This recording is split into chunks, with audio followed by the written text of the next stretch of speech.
देश भर के हिंदुओं को आज अक्षय तृतीया की शुभकामना।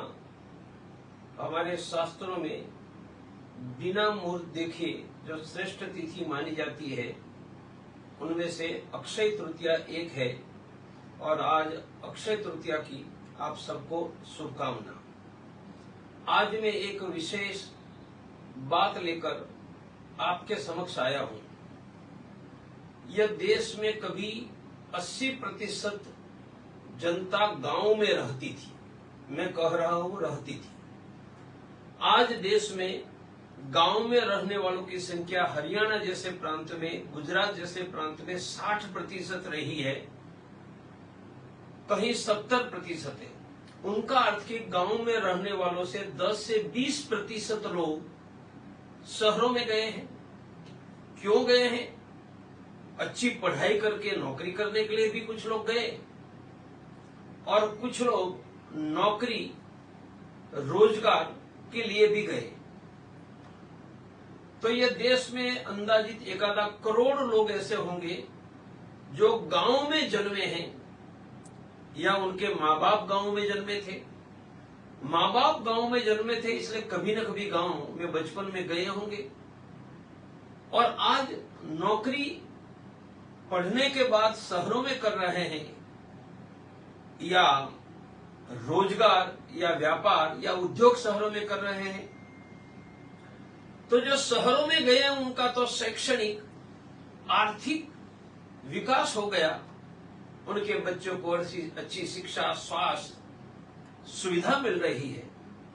परंतु 10-20-30 साल पहले जो गांव में थे उनकी स्थिति तो आज वही है।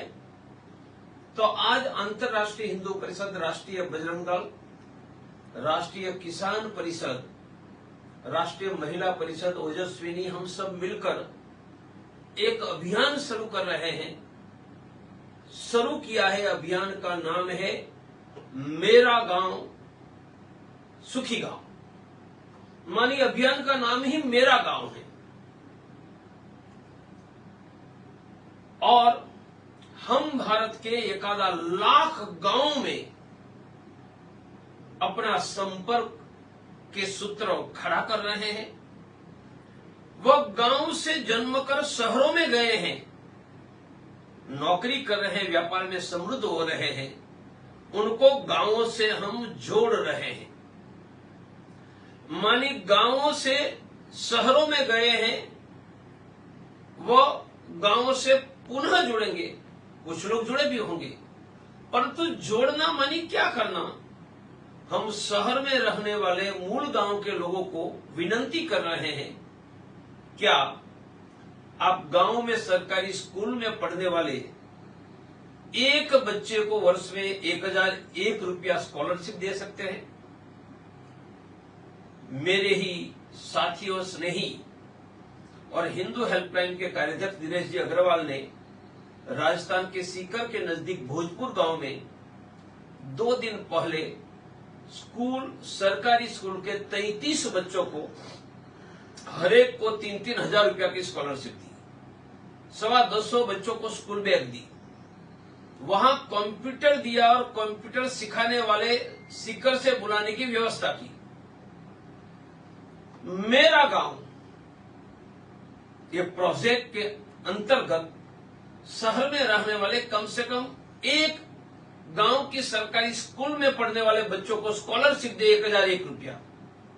कोई 2, 5, 10, 25, 50 दे सकते हैं। दूसरा, स्कूल में जाने वाले बच्चों को स्कूल बैग, पानी की बैग दे। तीसरा, बच्चों का कुपोषण, योग्य पोषण नहीं मिलना, ये व्यक्ति के विकास, बौद्धिकता को समस्या खड़ी करता है। इसलिए स्कूल में जाने वाले बच्चों को कुपोषण से हटकर स्वस्थ बनने के लिए सप्ताह में 2 दिन हम सिर्फ बच्चों को 50-50 ग्राम चने देंगे। तो जैसे 1 मुट्ठी अनाज है, तो मेरे द्वारा सप्ताह में मेरे गांव के बच्चों को 1 मुट्ठी चने, यह बच्चों की योजना है।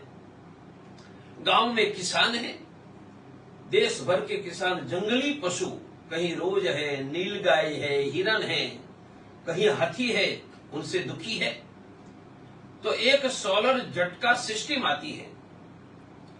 मानिए सिर्फ 7-8 हजार की सिस्टम कई एकड़ खेत की जंगली पशुओं से रक्षा करेंगे और उसके लिए फेंसिंग भी लगाना नहीं पड़ता है। तो मैं शहर में रहता हूं, मेरे द्वारा एक झटका और मेरे गांव के किसानों की फसल की सुरक्षा, कोई एक किसान को झटका देगा, कोई 2-5 किसान को देगा। ये दूसरा काम है। तीसरा, अभी बारिश आने वाली है, हम अभी से प्रयास करके मैं मेरे गांव में 100 पेड़ लगवाऊंगा, और संभव है कि तो पेड़ पशु न खाए, इसके लिए उनका पिंजरा, और पिंजरा संभव नहीं है तो गांव में कांटे क्या भी किया जा सकता है, पर मैं मेरे गांव में 100 पेड़ लगाऊंगा। और इसी तीसरे हिस्से में मैं गांव के प्रत्येक परिवार को फल देने वाले अच्छी गुणवत्ता के 10 पौधे दूंगा, ताकि 2 महीने के बाद उनकी आमदनी शुरू होगी। चौथा, किसान जो उत्पादन करता है वह उत्पादन को वैल्यू एडेड, जिनको फूड प्रोसेसिंग करता है, वह करेंगे तो जो आज आमदनी मिलती है उनसे 2-3 गुने मिलेगी, जिनको अंग्रेजी में फूड प्रोसेसिंग कहते हैं। मैं मेरे गांव में फूड प्रोसेसिंग में मदद, थोड़ी आर्थिक सहायता देकर गांव में 5-10 लोगों को रोजगार दूंगा। और लास्ट बात, मेरे बच्चे तो शहर में बड़े हो रहे हैं, वह गांव से कैसे जुड़ेंगे? मैं मेरे बच्चे को गांव का चित्र दिखाकर, कभी गांव में ले जाकर मेरा गांव का चित्र पेंटिंग करूंगा। और कई गांव है जिस गांव से 10-20-50 परिवार शहरों में बचे हैं, बस गए हैं, वह परिवार अपने बच्चों से अपने गांव का चित्र पेंटिंग करके उनकी चित्र स्पर्धा करेंगे। स्कॉलरशिप, पेड़ लगाने के लिए समय है, संभव है तो खुद गांव में जाए, बच्चों को छुट्टी है तो लेकर जाए, नहीं है तो यहां रहकर करे। अंतर्राष्ट्रीय हिंदू परिषद, राष्ट्रीय बजरंग दल शुरू कर रहे हैं अभियान मेरा गांव, मेरा गांव सुखी गांव। मैं ये गांव में जन्मा, सुखी हुआ हूं। मैं मेरे गांव को सुखी करने के गिलहरी का योगदान दूंगा। मैं स्वयं डॉक्टर प्रवीण तोगड़िया 1964 में मेरे गांव की सरकारी स्कूल में पढ़ता था। 4ठी कक्षा तक गांव के सरकारी स्कूल में ही पढ़ा हूं और डॉक्टर कैंसर सर्जन बना। हम तो गांव में वर्ष में 2 बार भी जाते हैं, परंतु मेरे जैसे ये देश में करोड़ों लोग हैं जो पढ़कर बहुत शिक्षित भी हुए हैं, अच्छा व्यापार उद्योग करके कमा रहे हैं। वह गांव के लिए करें। उनमें कोई मार्गदर्शन और सहयोग चाहिए तो फोन करो। हिंदू हेल्पलाइन, ये नंबर हिंदुओं को मदद करने का है। हिंदू हेल्पलाइन नंबर है 0803300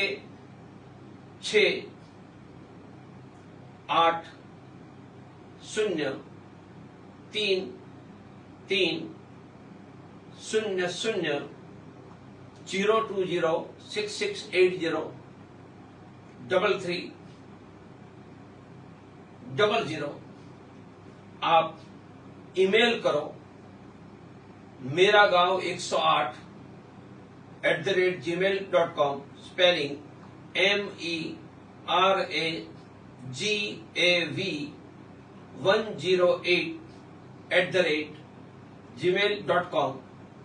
आओ हम मिलकर भारत का आत्मा जिस गांव में है, वह गांव से हम निकले हैं। भगवान की कृपा से हम समृद्ध हुए। हम हमारे गांव में रहने वालों को समृद्ध करें, उनको शिक्षा में, स्वास्थ्य में, रोजगार में, किसानी में मदद करें।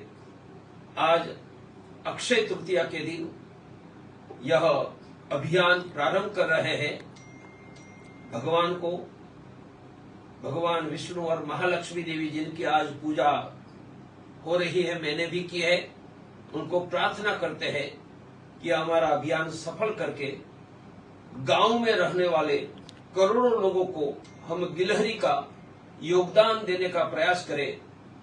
हमारा अभियान है मेरा गांव, मेरा गांव, मेरा गांव।